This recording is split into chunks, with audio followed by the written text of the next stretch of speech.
All right, welcome everyone. Tuesday Night Live. Every time I say that, Mike, I remind myself, hey, we're supposed to be changing the name soon. We'll get to that. Maybe we'll wait till deer season. Tuesday night, what is it? July 23rd. So we have 5 weeks till deer season, basically. Yep. 5 weeks till deer season. A lot going on before then. Hope you guys will join us. Let us know where you're watching from. Let us know in the comments here. Hey, Gordy. Hey, Jim. Yeah, Gordy's here. Gordy, we missed you last week, man. I didn't see you on here. Were you on here last week? Jimmy Carroll's here. I don't think we saw Gordy last week. I don't think we saw Gordy last week either. Let us know where you're watching from. We got a Ohio. We got a Richmond, Kentucky so far. Tell us in the comments where you're watching from. Tell us in the comments your favorite way to eat deer meat. What is your favorite way to eat deer meat? Oh, man. Gordy said he forgot about this last week. Well, Gordy, don't forget anymore. We're going to be here. Oh, man. I forgot about my mic. Was my sound weird? Yeah. Oh, man. Mike, why didn't you tell me? You're running the show, man. I was going to let you figure it out. I didn't know it sounded weird. You sounded fine. I mean, it wasn't that bad. Was it just I mean, you didn't have your mic on. Yeah. Can you hear me now? Oh, yeah, you're fine. Is that much better? Yeah, it's cleaner. Okay. Is it loud enough? Yeah. I can hear you. Guys, let me know if you can hear me. Let's see. No, I forgot. It's new with my fingers. Gordy, I'm confused. What's new with your fingers? Mike, you know what he's talking about? I don't know. Nope. Jim's watching from his recliner. We got Josh Teeter here. Josh's favorite way to eat deer meat's wrapped in – oh, I know what he's talking about now. Wrapped in bacon stuff. Wrapped in bacon stuffed with jalapenos. So I can't talk. Gordy's saying his favorite way to eat deer meat is with his fingers. Yep. I got you now. Good call.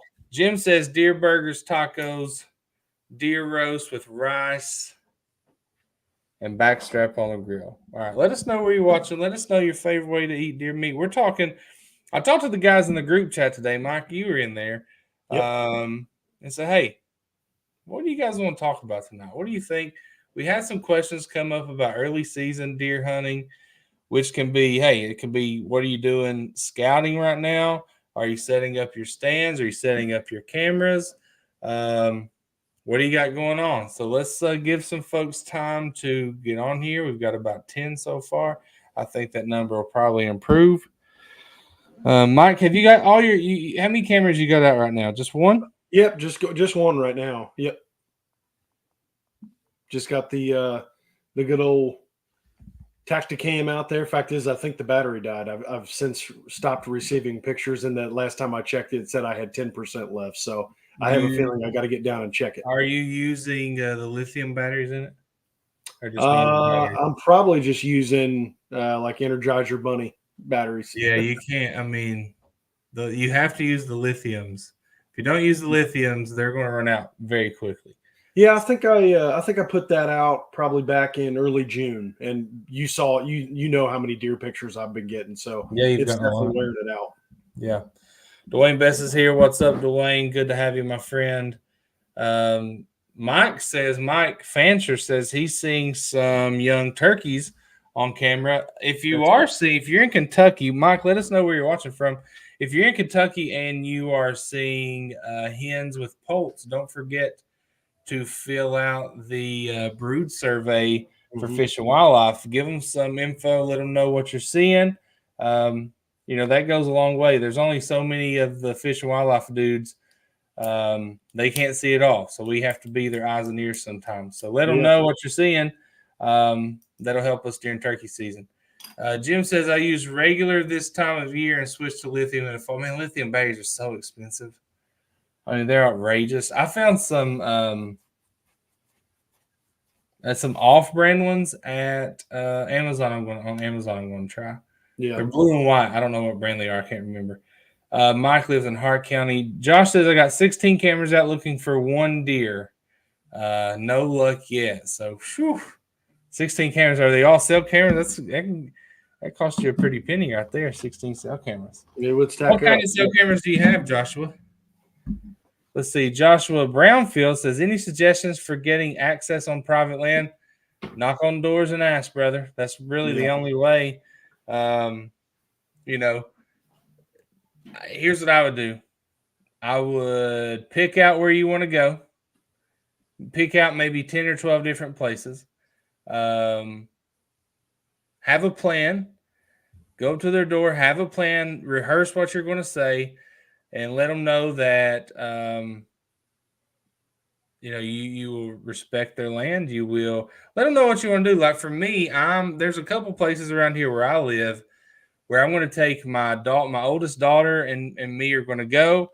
We're going to knock on the door. We're going to say, hey, sir, or ma'am, or whoever answers.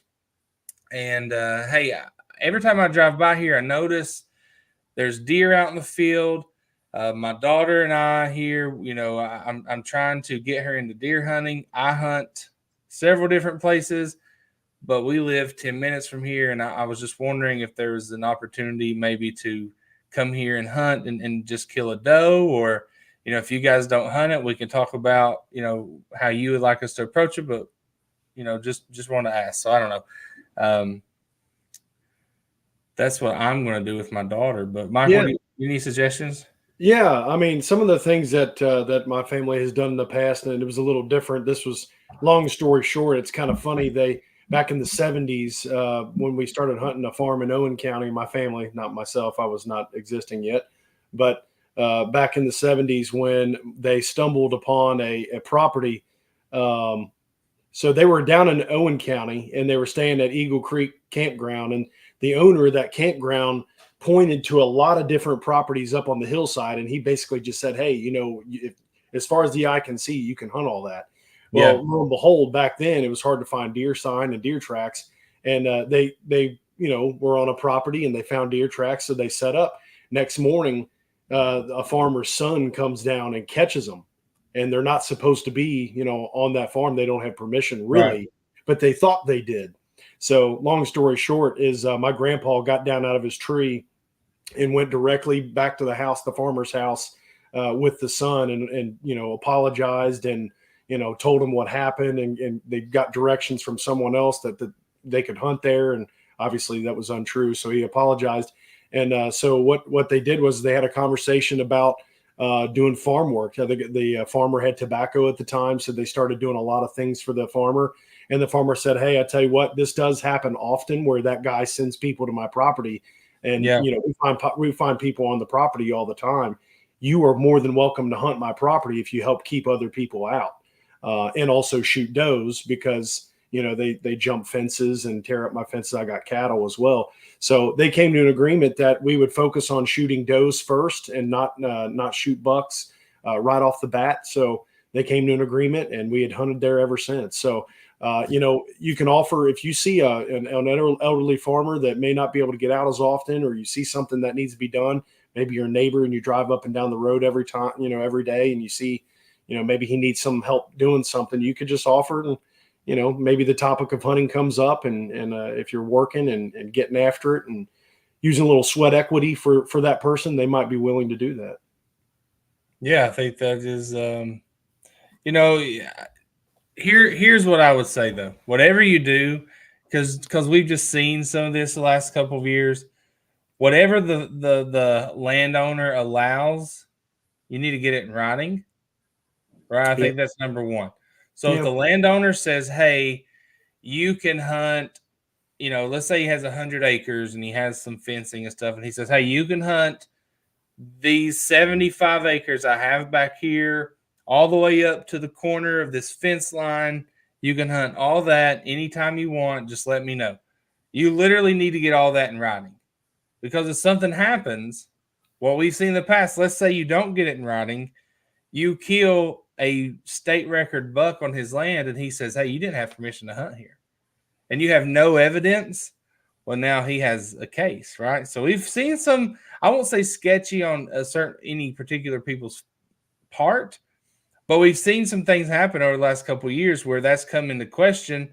And if you don't have it in writing, I mean, you might be SOL right there. So make sure that's what I would do. Get it in writing.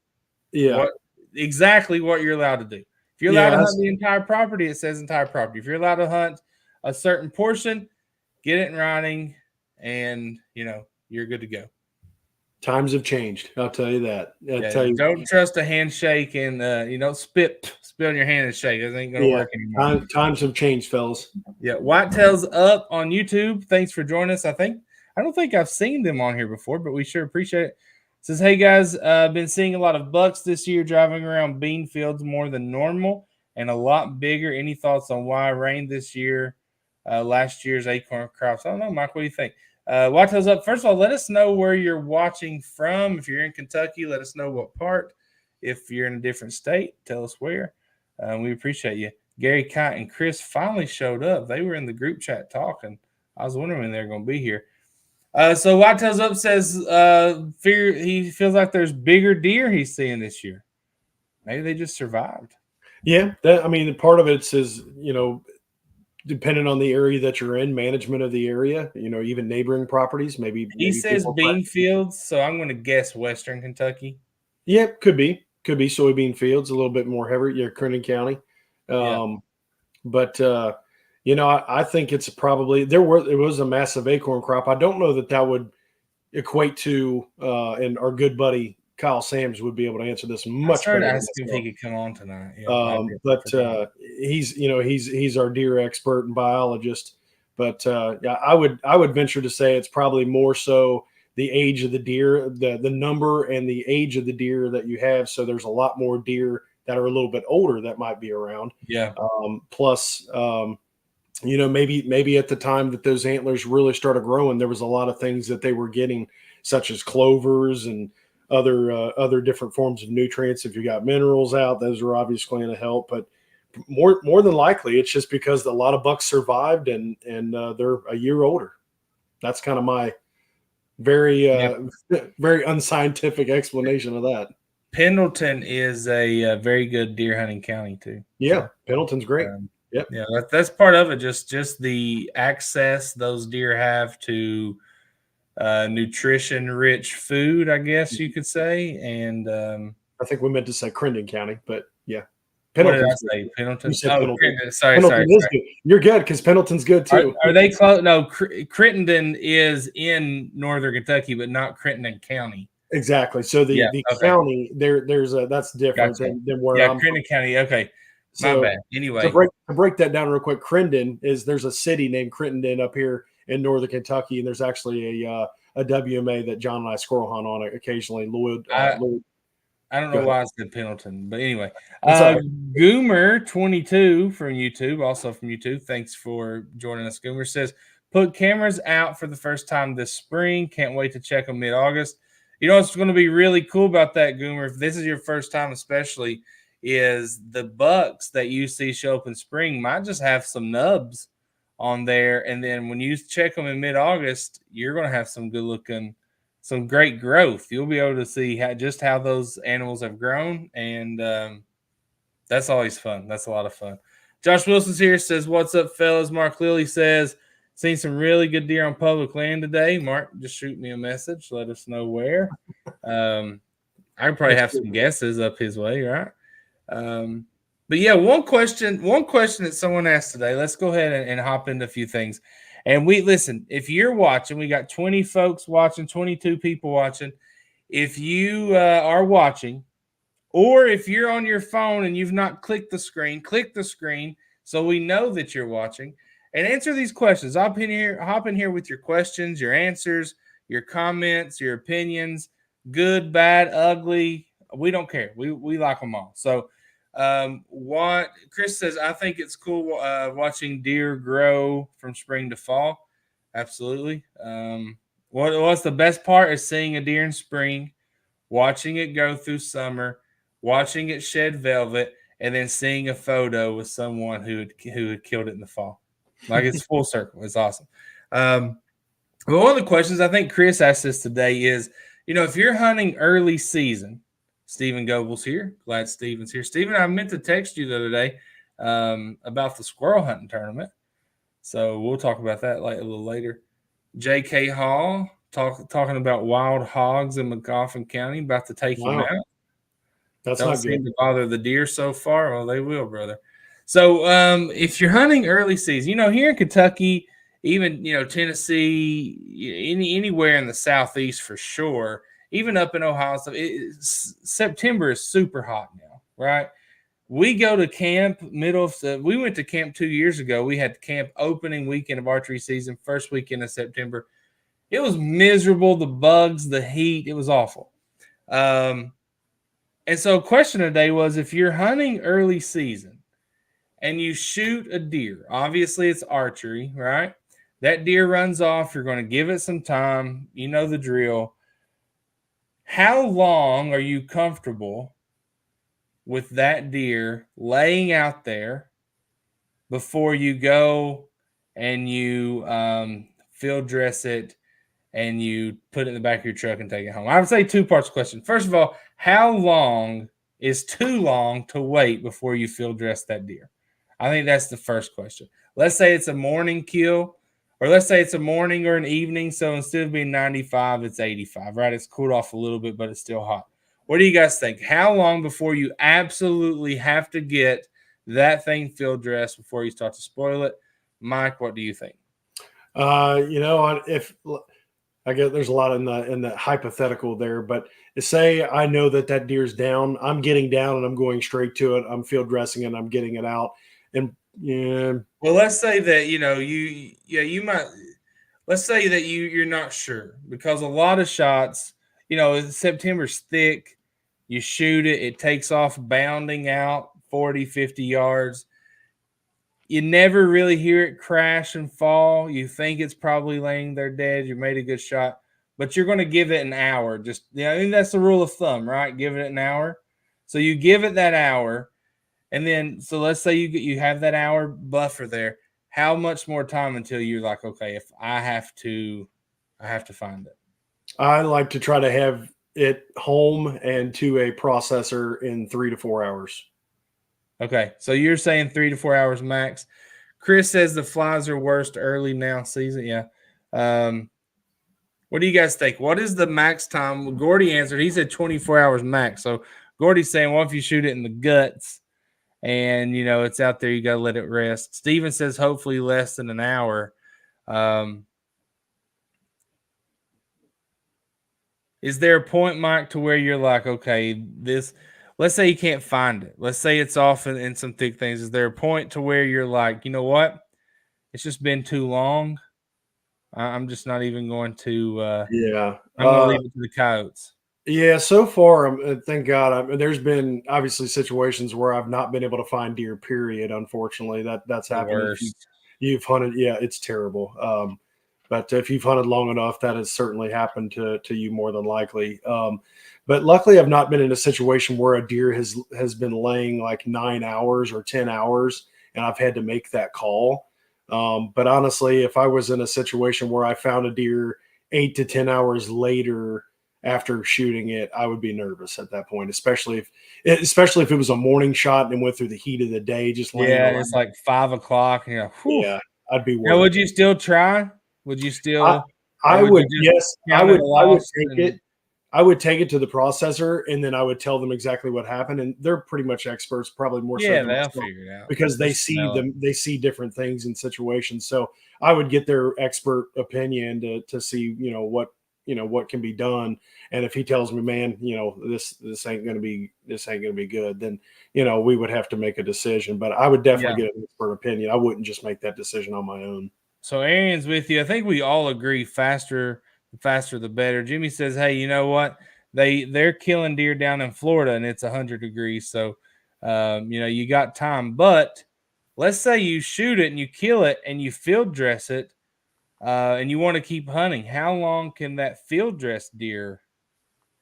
All the guts are out. Everything's good. It's in the back of your truck. How long can that deer last? Because, it's going to cool off a lot with everything out of it. You're going to let the air circulate, I feel like I think you got longer than most people think when it's been field dressed. It helps to have it field dressed as quickly as possible, but you probably still only have, if it's hot, you probably still only have a couple hours before things start to get a little nasty.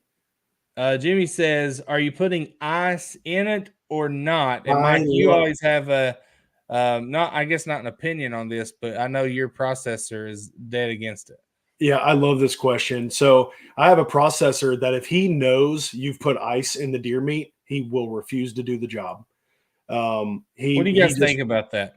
so he is a very big proponent on the introduction. Obviously, the animal is warm on the inside, and the introduction of cold can kind of and a biologist would be great to talk about this as well. Yeah, But it can create bacteria growth. So the introduction of cold and hot can kind of foster that bacteria growth, and he's not a big proponent of that at all. Now, obviously, sometimes in cases where you're traveling or you have to go a long ways, yeah. maybe it's just necessary. A You lot of have to people do do it. it. Yeah, a lot of people do it. Yeah, We used to do it a long time ago. It was very common, specifically on days where we'd go to Fort Knox and have to, come all the way home. We'd put ice in the deer or whatever. But yeah, I've been told by a couple people where they feel that it would foster bacteria growth. yeah. So Josh says, also controversial here. Do you rinse or wash the deer cavity out with water?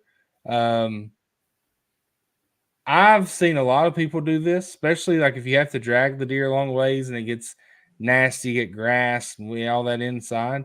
Um, yeah, Kyle, what I hate, I see Kyle down there. Hold on. yeah, What I hate is when I I don't like it for me. I don't care if people do this, but I hate when people put their deer meat in coolers, um, not to bring it home, but some people will put it in there and it turns from that like dark red to like a light color. I just feel like I don't know. Maybe I'm wrong. And I've seen people talk about this. I just don't. I feel like you're taking out the richness of the meat. Like I'll give you an example. Like Josh, my brother, will take his back strap and soak it in milk overnight, and then he cooks it in flour, and that both of those things drive me nuts because like you don't even taste the deer. You know what I mean? Like you're just eat a steak, just eat a burger if you're gonna do that. So I like to try to get it. I'll let it sit in my fridge for like 10 days. I'll put it in bags and let it sit in my fridge for 10 days before I process it. Anyway, Kyle, hold on, Jimmy says, would you cover the deer with something to keep flies off the deer? Okay. I don't know. I guess you could. I don't know. I've never really thought about it. I don't know if flies really affect anything, but they're nasty. yeah, Kyle says never put ice directly on the meat. Just separate the meat from the ice. Cold is good, not wet and cold. See, that's what when the meat, when that deer meat gets wet is when it's just like, oh. yeah. Hey, Kyle, real quick, does that include putting? So you field dress your deer, you get it back to the truck. Does that include stuffing the deer with ice, like ice bags? Like if you put the ice bags inside the chest cavity, does that include that? I know that's not necessarily on the meat, but it's like in the chest cavity of the deer. Does that include that? We'll see what he says there. I'm curious Yeah. to see what most people get their deer back to the truck and they stuff ice inside the chest cavity. Yeah, just like a whole bag of ice. Yeah. Yeah. Yep. Arian says exactly. I keep my meat on top of frozen milk jugs. And then Kyle, this is something that I've been interested in, but I've never even thought about attempting it because I don't even, I'd have to watch YouTube videos over and over. Kyle says the gutless method of field dressing is the way to go, 100%. I use game bags and it makes me feel like I'm out west on years I can't go. So basically, you don't even field dress the deer. You process, I guess. I don't know if process is the best word for it, but you are quartering the deer, taking out the important parts without even gutting it, putting it in bags, putting your backpack, taking it home. So we need to have Kyle on. What we need to do is go this year when Kyle kills a deer.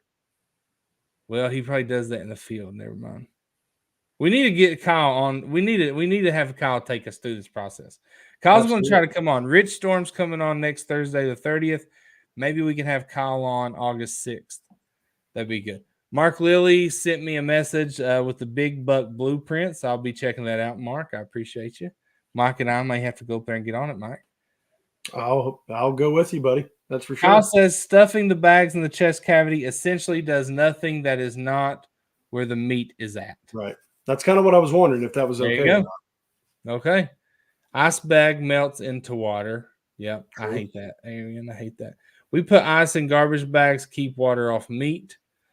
Antler Builder update.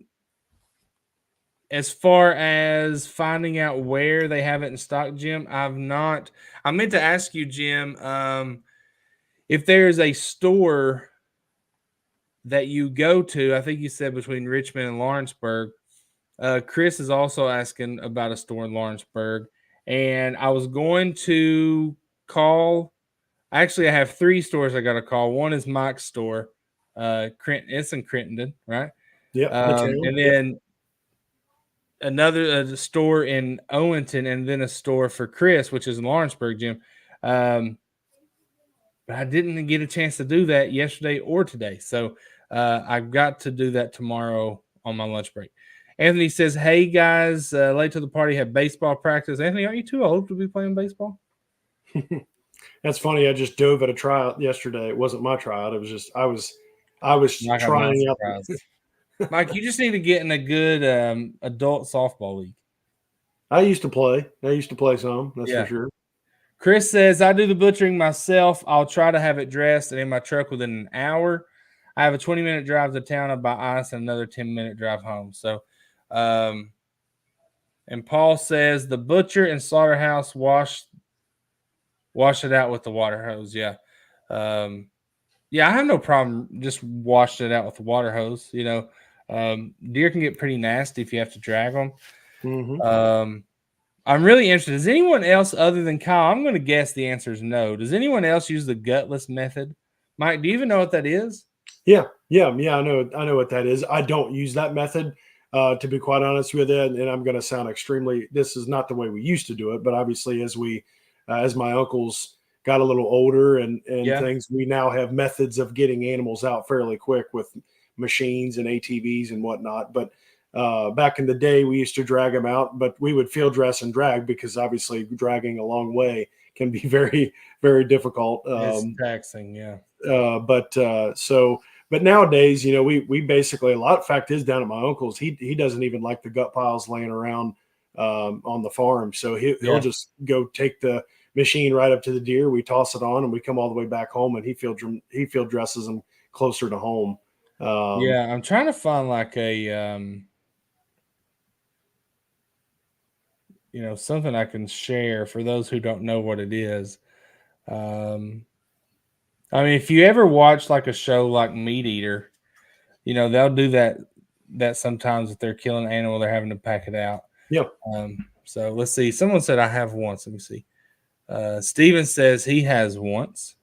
Steven's a big elk guy now, though, so he's got to learn how to do that. Jim has not. Mark does sometimes.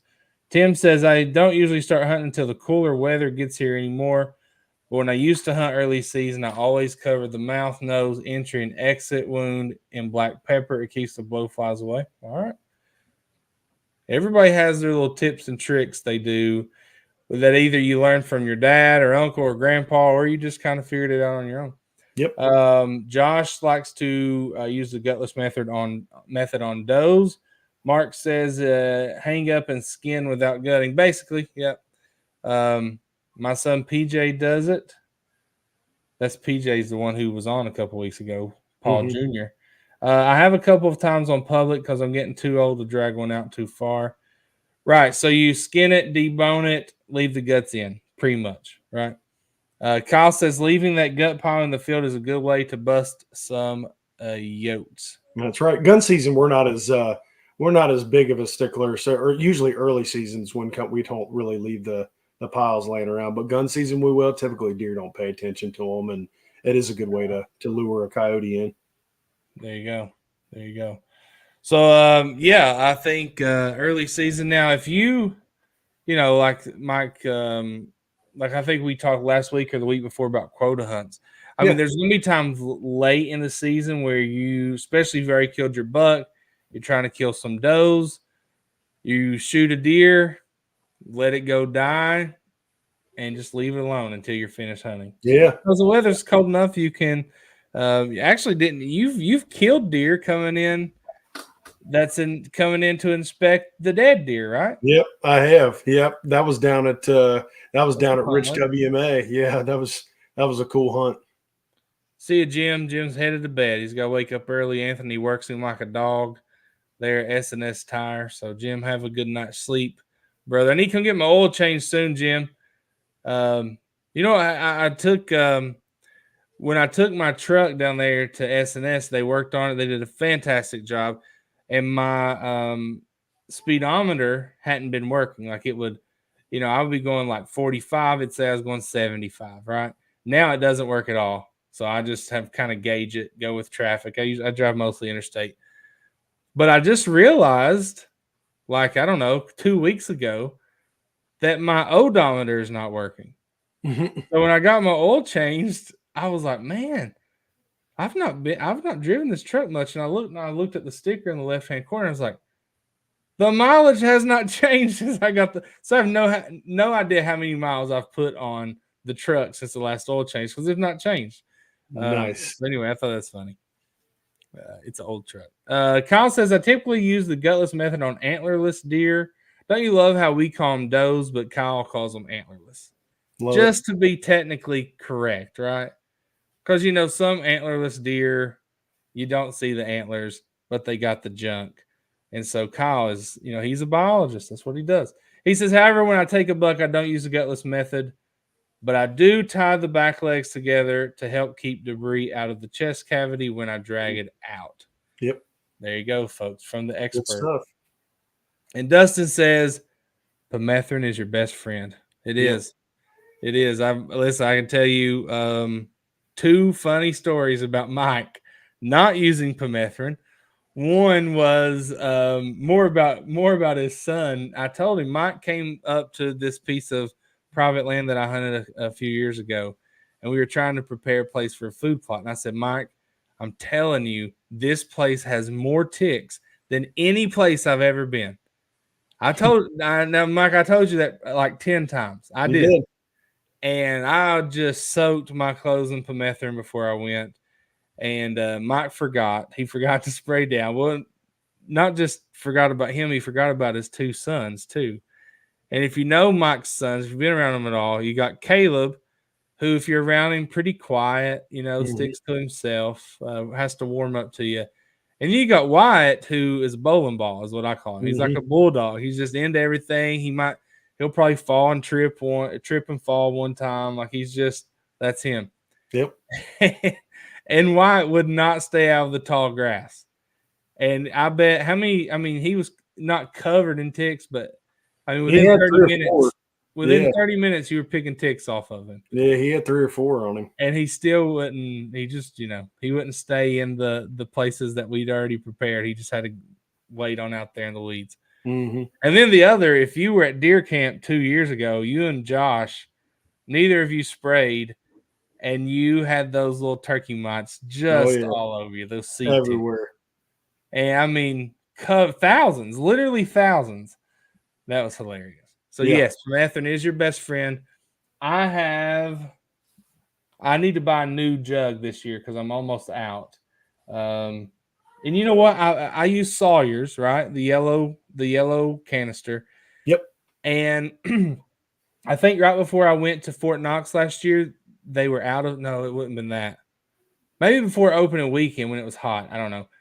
I couldn't find Sawyer's anywhere, and I needed it, so I went to Tractor Supply, I think, and they had like not an off brand, but a different brand of permethrin, and I bought it, and it worked. But it doesn't make me feel as good because it's not in that yellow Sawyer's container.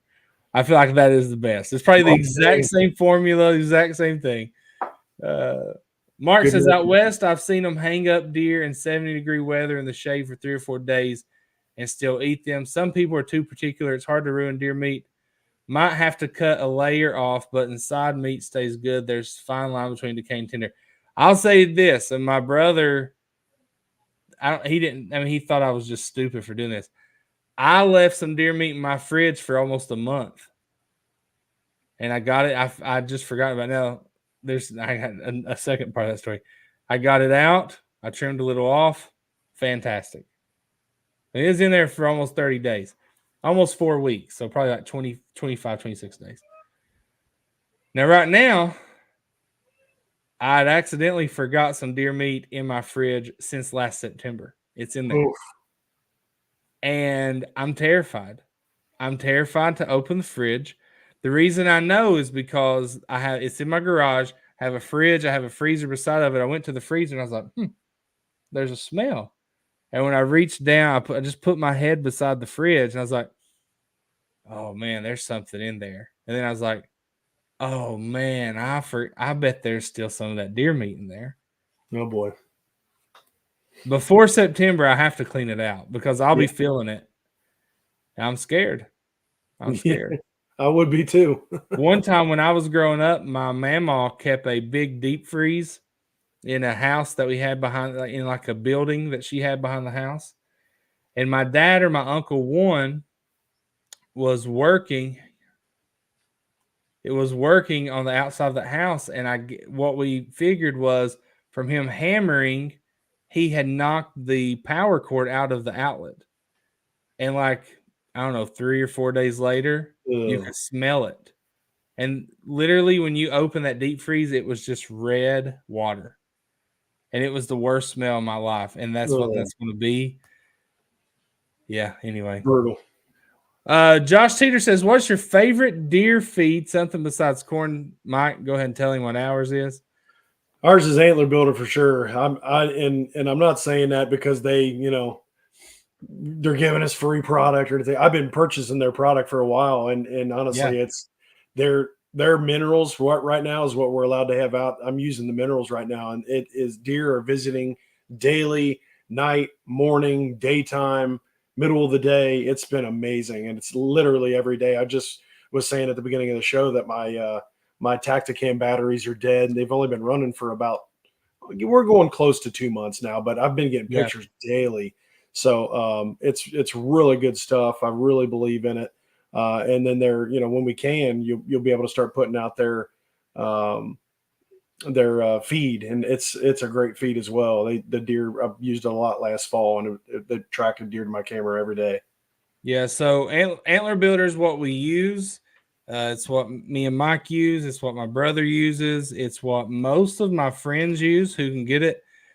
I don't know anyone who's used it that said, hey, you know what? I think I'm going to switch back because it really is good. And if you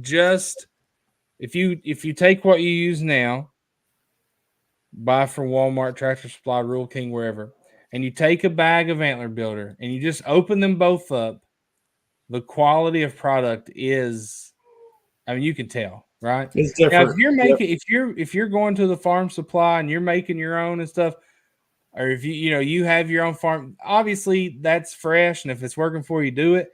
If you have your favorite brand that's working for you, do it. Mm-hmm. But if you're looking for something to use, then Antler Builder is the best. And if you want, Josh, if you want to know where to get it, I'm helping Antler Builder this year keep it in stock in stores because we get so many questions about it. And so just reach out to me. I can help you with that. But I do believe in it. I do think I do as well. And I know the guys I know some of the guys that own the brand. I don't know all of them, but I know the guys that work on it, and they just take a great deal of pride in it. Mm-hmm. And they refuse, even if it costs them money, they refuse to put an inferior product out. So, I like that. John Gray says it's almost that time, fellas. September 7th. Can't get here fast enough. That's I was looking at it today. My youngest daughter's birthday is the 8th. So, the 8th I'm going to be busy, but the 7th I'll be out there, John. That's right. Can't live with it. You can live with it or suffer without it. You can't use too much of it. He's talking about permethrin. Yep. Definitely. Exactly. And then, Mike, here's a comment for you. Yeah. Better be getting those boots on the ground in August for bulls. Yeah. Got to start. Do you know Dustin, Mike? Huh? Do you know Dustin? I've talked to Dustin online and stuff, but I don't know. He is one of Hurley's guides. I won't say he's Hurley's like top guide, premier guide, but Yeah. I won't say he's not. He's up there. He's up there. He Love it. also does drone recovery. Dustin, you'll have to remind me the name. It's like Eastern Kentucky Drone Recovery. I think. Oh Maybe. yeah. I didn't realize Yeah, and Dustin owned that, but I know did of that. I've seen that. did a fantastic job last fall, with his putting out all the photos and videos he got. Really cool. Eastern Kentucky Thermal Drone Recovery. I left out That's the thermal. awesome. Yeah. So Mark Lilly says, got a high school fishing tournament open in day. Anybody want to set in my blind to tell me what I missed? Sure. That'll be It's fun. free to shoot. Fishing's Go fun for it. that time of year. Where are you fishing, Mark? Hey, listen, when your kids are involved in sports, especially fishing, something that you also enjoy, or I mean, it could be basketball or whatever. Man, that beats sitting in a deer stand anytime. Yeah. Right?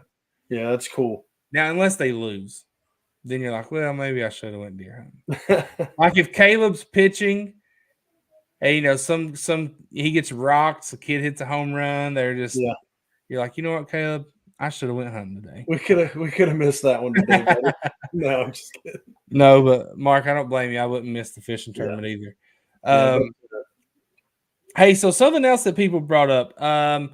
This is a question we talk about every year, and I think some of you, including me, probably not Mike because he's really into his habits, but I think some of us go back and forth on this. So, are you using fixed blade broadheads or mechanical broadheads?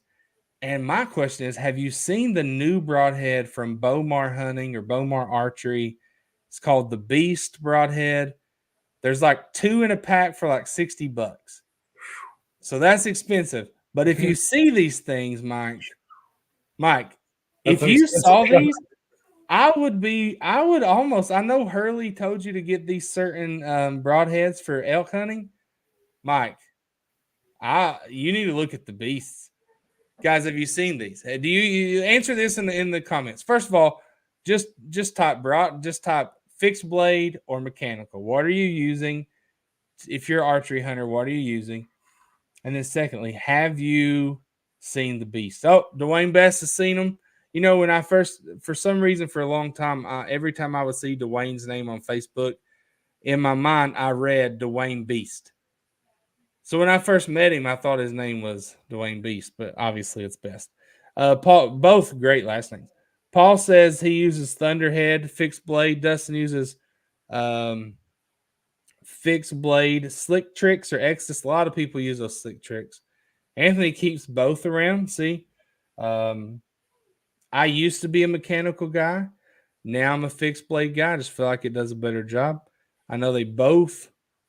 If you have good shot placement, it's not going. You can use either. Doesn't matter. I just feel better about it. That's okay, right? Yep.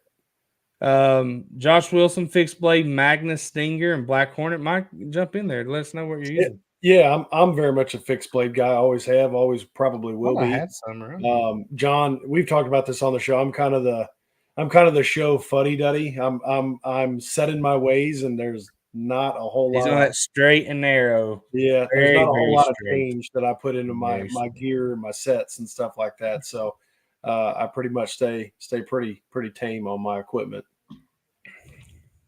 Hey, something that you do, Mike, that I bet no one you didn't do it last year, but the first 2 or 3 years that you've hunted when I met you, you were using like super long fletchings. Yeah, most people don't know. I mean, you look like throwback, like super long fletchings. Yeah, until recently, probably the last 2 years I've been using 2-inch, but for a long time I was still using the 4-inch vanes because they worked for me. They flew well. Yeah. I didn't need to change. Let's see. Anthony Teague, mechanical. John Gray, Thunderheads for 30 years. Robbie, Thunderheads. Dwayne uses Muzzies. Dustin says either for deer, fixed blade only for elk.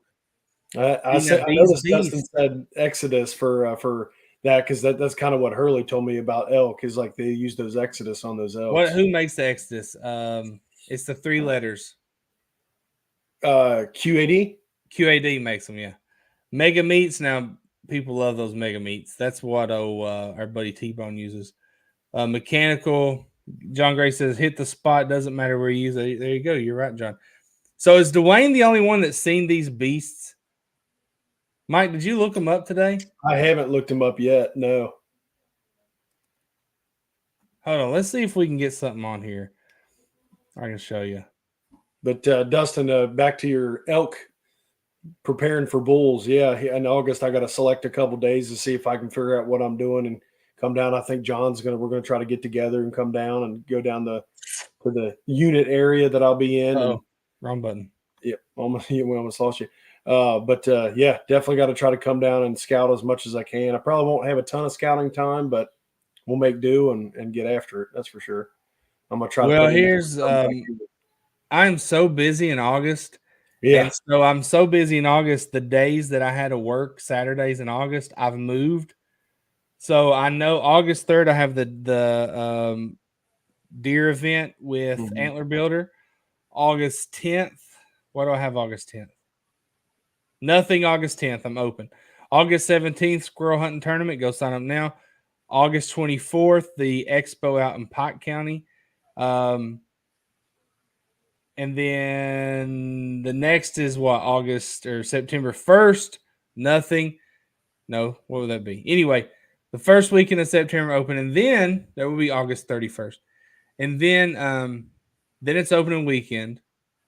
And then is your weekend to hunt. Yep. And I actually have to work that Saturday morning. So, and I don't know if I'll be able to switch, but if I can't, I'm literally going to leave work and come out to Eastern Kentucky. So gotcha. I'll be Sounds there. good, buddy. All right, I want to show you guys. Let's see if I can. Let's see. Can you see that screen? Yes or no? Not yet. It's cooking. You can't see it? Not yet. It's cooking. Well, Oh, now it's not doing anything. Now it's cooking. Okay, hold on. You can't see it? I can see it. Now it's on. Okay, never mind. Oh, well, no. as soon as you said that. Anyway, look up those beast broadheads. So they have like spring. Let me see what that stands for. It stands for something. Hold on.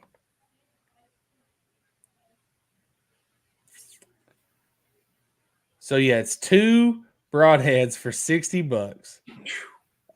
Here's what B stands for: bone evading advanced spring technology.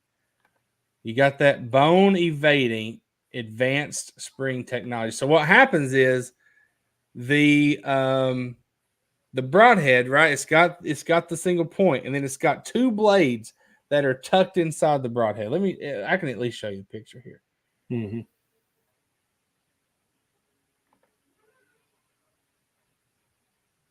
Mike, I'm trying to convince Mike to buy these guys. Anthony said, "Put the video back up." Put the video back up. Okay, that's what he said.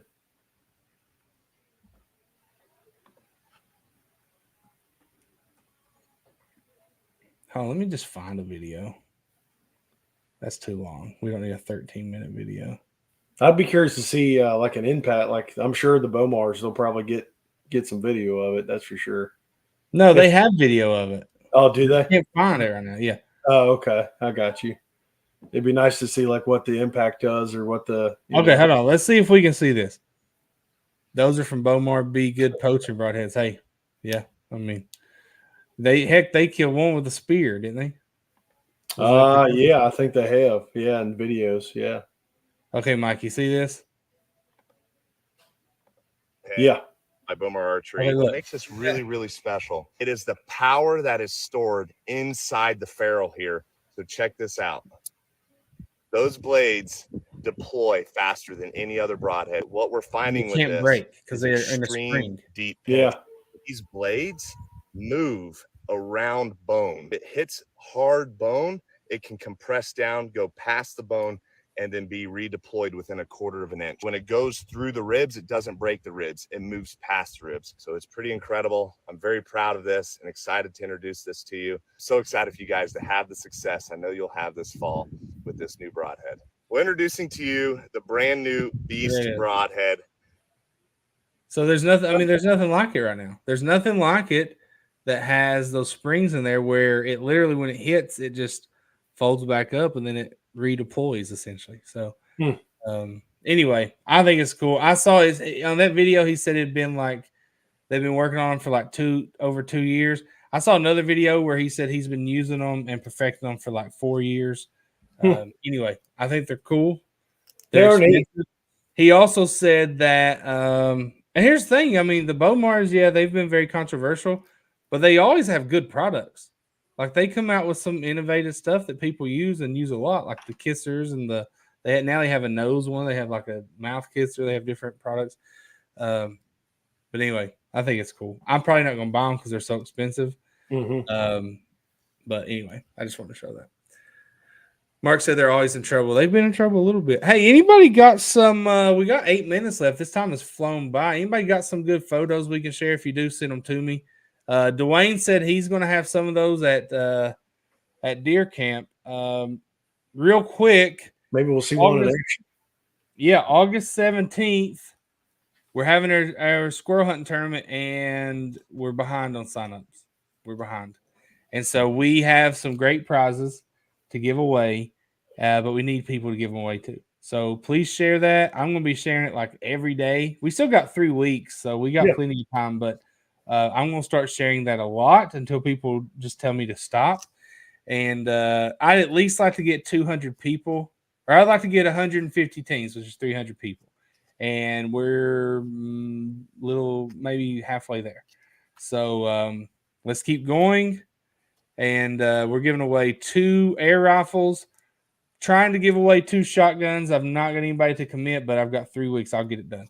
So anyway, if you got deer pictures, just share. Do it. John Gray says, I know people that use the cheapest Walmart broadheads and kill deer every year. I totally agree. Totally agree, John. I'm probably not going to buy those very expensive broadheads. I still have broadheads that I didn't use last year that I'll be using.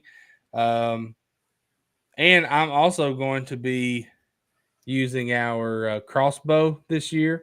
I'm going to try to kill one with my compound, one with a crossbow, and then whatever I can get at Fort Knox. But so, yeah. Anthony says, I agree to an extent. I've seen some cheap broadheads that just won't fly well. It's just like everything else. You get what you pay for, right? Like usually some of the more expensive broadheads are going to fly truer to your practice tip, than, you might have some practice tips that you're shooting. And then you buy a $15 pack of broadheads and it's like, oh, that grouping is not the best, right? So,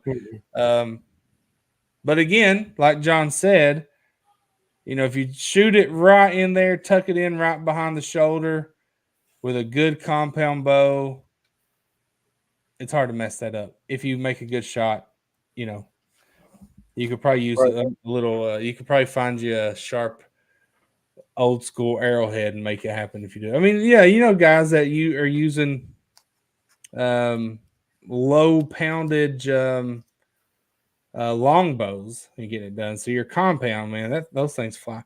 Mark says, my son done a penetration broadhead test for a school project, and an Allen broadhead performed better than several name brand heads. The Allen is the cheapest Walmart broadhead, by the way. Let's see what we got here.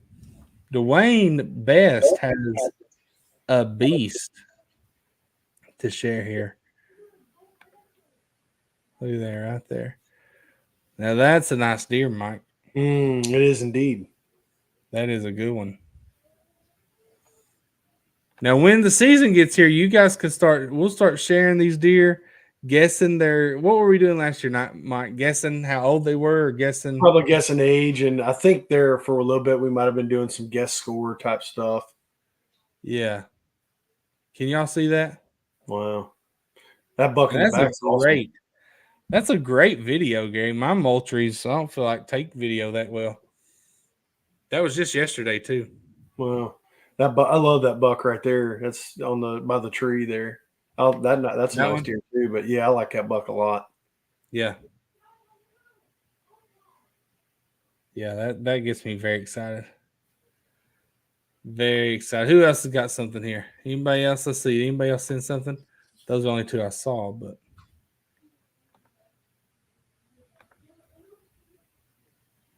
I think that's it.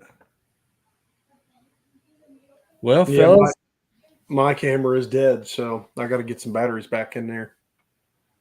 Mark said there's one like that one on that public lens spot he sent. I'm going to check that out when we get off here, Mark. I appreciate it. We'll have to go. You know me, Mike gets onto me for wanting to hunt like a different place every weekend, so I'll just add that to the list, right? The key is once you get to those places, you start understanding. You can just keep going back, and you'll figure it out even more. Yeah. Real quick, John, don't leave yet, folks. John says, "God bless. See you next Tuesday." John, we appreciate you. God bless you too. Next Tuesday, Mike's not going to be here. He's going to be on the beach or in a cabin or so. Where are you going, Mike? Beach, Destin. Going to Destin, Florida. Oh my gosh, I'd rather die than go to Destin, Florida. It's going to be so crowded, Mike, and so hot. It's going to be hot. I'll tell you that. Oh my gosh. So Mike's going to be gone to the beach. So I've got somebody to take Mike's place going to join me. Kentucky Fish and Wildlife Commissioner, the head honcho, Rich Storm, a good friend of ours, is going to come on here. Excuse me. We're going to talk about all things Kentucky outdoors, all things. I know it's going to be a lot of deer hunting, but hey, bring your questions, bring your comments, not the rude ones, because I'll kick you out. Right? It's easy when we have a guy like Rich on that is a public figure. Sometimes it draws some unwanted people and comments, so we'll have to keep that keep everything in order. But you guys, I mean, he's here to talk. He's here to answer questions. He's going to be at his house. He and I talked for about an hour last night. We got some things going on, Mike, that hopefully it's going to be good for Kentucky and the outdoors. And we won't talk about that tomorrow, but you know, he's a guy that we're going to work with a lot in the future. So anyway, we are very excited to have him. And then maybe after that, we'll have Kyle Sams on the week after that. Yeah, I'd love that. August 6th, and then we'll just keep having people, and before you know it, we'll be talking about our hunts, and I can't wait. So appreciate you guys. Anthony Jones will be in Destin all next week as well, Mike. You guys get together, hang out.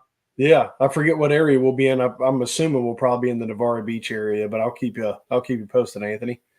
Yeah, I know we're getting ready to shut down the show, but I love what Mark just said because I often think that sometimes as well. Mark said, I was thinking today, is it wrong for a guy like me that has several private spots to hunt public as well? No, not at all. No, I don't think it is. And I, to be honest with you, Mark, I've had very similar feelings. I'm like, I know some people, I'm out here kind of messing around. And if I'm spooking deer, I'm making it hard for a guy. So we talk about this all the time about like spooking deer, and it's not big.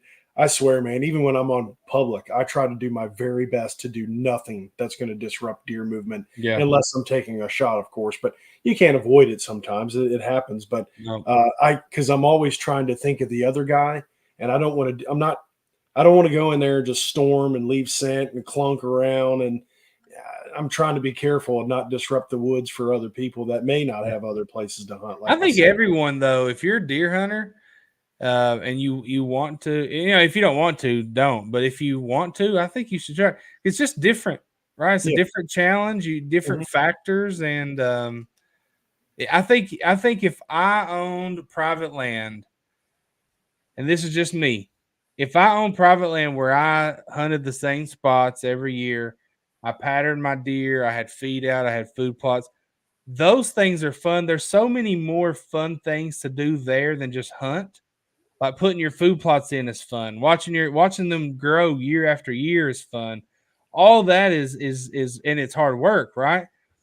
But I think I would still want that to mix it up, because I do get bored very easily, and I think like I would probably be like, man, I just want to hunt somewhere else. You know what I mean? So I think you should give it a shot. I think it's fun. You might hate it, or you might be like, you know what? I'm going to start doing this some. Especially places like Fort Knox, right? Because that's different. You get an additional tag, so I would definitely be doing that. So but you shouldn't feel bad. He said there's 2 really good deer. One I would 100% shoot.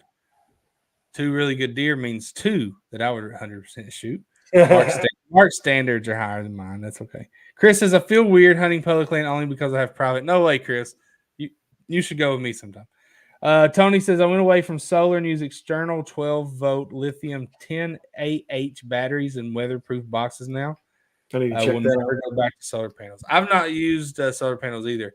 Neither have I. Tacticam has this rechargeable lithium battery pack.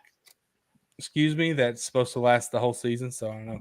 My light went out, and I guess that's my cue that we should go. So hey, we appreciate you guys. Make sure a couple things if you can share I'm gonna go share right now our squirrel hunting tournament post. If you can share that, even if you've signed up, if you just share that with your buddies, share that on your page, we appreciate it. Tell everyone you know. And then too, make sure you're here next Tuesday with Rich. Mike won't be here. We need people to talk to, so that'll be fun. So we appreciate you guys. Love you guys. Have a good week. Mike, have fun on vacation. We'll see you in 2 weeks. Thank you, buddy.